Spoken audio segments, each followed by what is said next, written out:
For me, it's up there with a Bach oratorio or Handel's Messiah.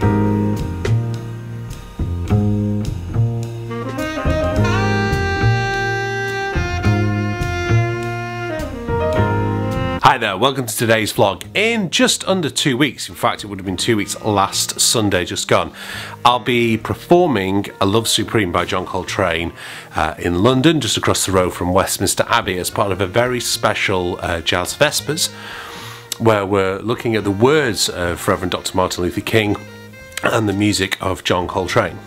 Now, this isn't the first time that I've performed Coltrane's A Love Supreme in its entirety, and it's not even the first time I've done it in a church. I once did it in Ely Cathedral, and I've also done it in a few other cathedrals doing, just movements from it. I did Psalm in St Paul's. I've done Psalm again at the Methodist Central Hall where we're doing this event, but it's the first time I've had the chance to pull the full suite together for a number of years. I first did it 10 years ago as part of my dissertation.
And back then, 10 years ago, I wouldn't say I treated the work lightly, but I certainly didn't feel that profound effect.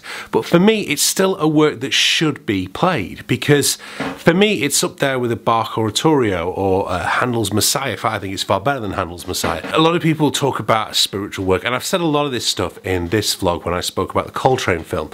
But for me, it's a great way of understanding Coltrane's wish and desire to offer back to God his gratitude for what he called in 1957 his spiritual awakening.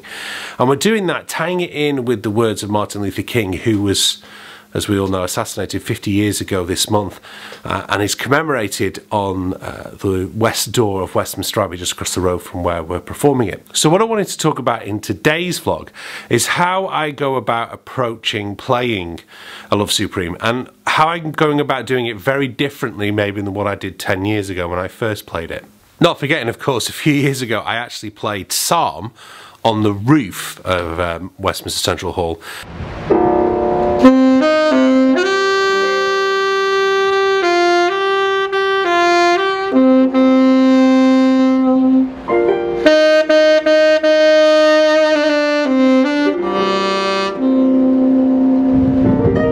Musically speaking, A Love Supreme compared to most Coltrane things, is not particularly overly challenging.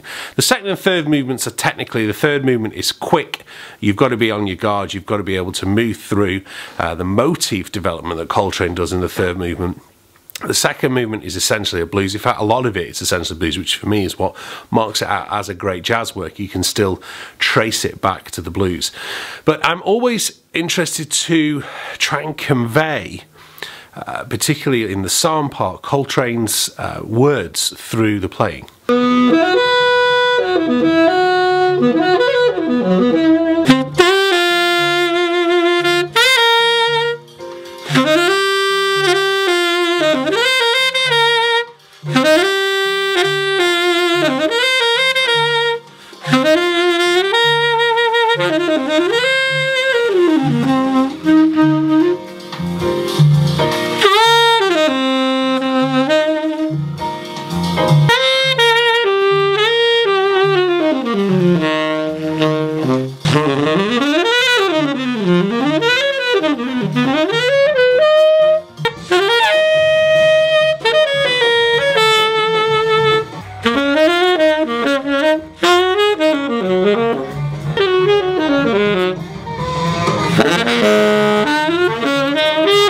Now, one of the things I have done when studying A Love Supreme, especially for performance, is try to check out other versions of the recordings of it. I mean, there's the classic recording in Antibes that Coltrane did with his quartet, and it's quite abundantly clear that there's only one person on that stage who actually knows what they're going to be playing, and that's Coltrane. The other guys, it was kind of 6 months before in the studio in December. Here they are in July playing it in France, and they've no idea really, I think, what's going on until the kind of bits of it start to come through. Still, you know, Branford's two versions of it. He did one on Footsteps of My Father's, which he said he wasn't as pleased with as what he did in the Live in Amsterdam recording, and I really do enjoy that Live in Amsterdam recording. I think it's pretty faithful. I do remember discussing with Branford how he changed, in one sense, some of the melodies, because like the first movement, he doesn't play boo-yaddy, doo-yaddy, doo-da-da-da-da-dee. He plays his own kind of version of it, and I said, you know, he changed the melody. And he said, well, that really, for him, wasn't the melody is in the bass. Do-dee-doo-dee. I still like that opening of Coltrane. I still try and play a little bit more authentically close to Coltrane. The second movement, Resolution, Kurt Elling has actually done a really, really great version of it, where he's written lyrics to it, and it's fantastic. And actually, I was saying this to Kurt Elling as well last summer, that actually helps me play that second movement far better when I think of Kurt's words behind it. It just helps me keep time better, because it's very easy to start rushing that. Third movement is just basically, you know, lots and lots of motif development. For me, I kind of, when I've played that, some days I'm good at it, some days I'm not so good at it. I hope I get a good day when I'm in London. And psalm is very, very special. You know, you read, I've quite frequently, when I've done it now, done it almost like a recitative of just having Coltrane's words. I mean, I know most of them now, I know that poem really well, but having that poem next to me on the music stand and just reading Coltrane's words and trying to incorporate within the music that I'm playing what Coltrane's saying.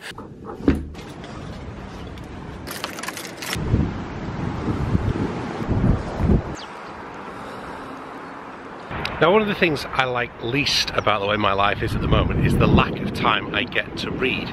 So this app, Blinkist, has been an absolute godsend, because it enables me to listen to audiobooks, and it's just a summary. Each audiobook is about 12 minutes long, and it gives you the basic summary of every single book that's within their library. I'm really enjoying it so far. This is not a paid product endorsement. This is just something that's enabling me to get past that inability to read, or sit down and read, that I've had for far too long. The other thing I'm trying to do is do more walks this term for the kids. They're back at school today, so on the school run now, but deciding and trying as much as I can to walk it this term.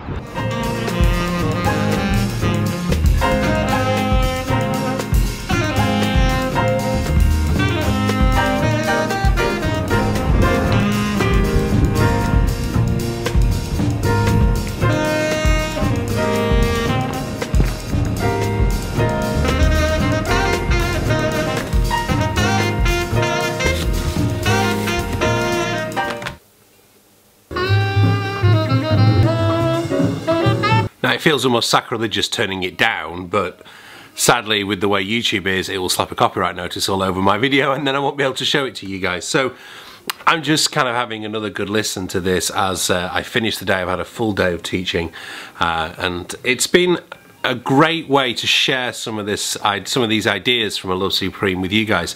There's a little bit at the end of Acknowledgement, the first movement, where Coltrane takes the Love Supreme, like do-dee-doo-dee, which by the way is the same as Led Zeppelin's da-da-da-da-da-da-da-da, Whole Lot of Love, and loads of others. It's just a blues lick.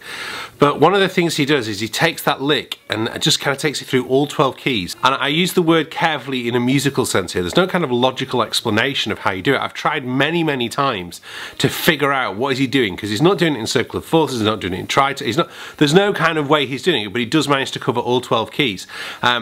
And I read somewhere, I think in the Ashley Kahn book, someone said, you know, he's just trying to take that I Love Supreme everywhere so that it permeates the whole piece of music. So it's a very interesting way of just taking a 3-note motif and then just moving it all 12 keys, but he doesn't do it in the normal way. So well worth getting. If you haven't already started a vinyl collection, then check out my vlog here as to why I'm listening to this on vinyl and not on CD and everything, any other version I've got of it.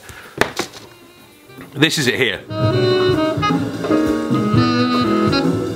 And I can't play any more than that because otherwise I'll get in trouble. But he just takes it everywhere. And I think when I did it on Jazz Vespers, in the end I had to just transcribe what Coltrane had done because I just couldn't figure out a way of doing it like the way he does it in order to make it true to what it is, because I think I said earlier on today about the importance of being authentic to what Coltrane's doing in the melody. Anyway, I hope you've appreciated that little look at A Love Supreme. I hope you'll be able to come and hear me play that on Sunday the 29th of April in Westminster at 5:30. That's all we've got time for on today's vlog. Make sure you check out my last vlog here. This is what I was up to this time last year. Thank you to everyone who has gone over to my Patreon page. Please hit the link below and hit the subscribe link if you don't already.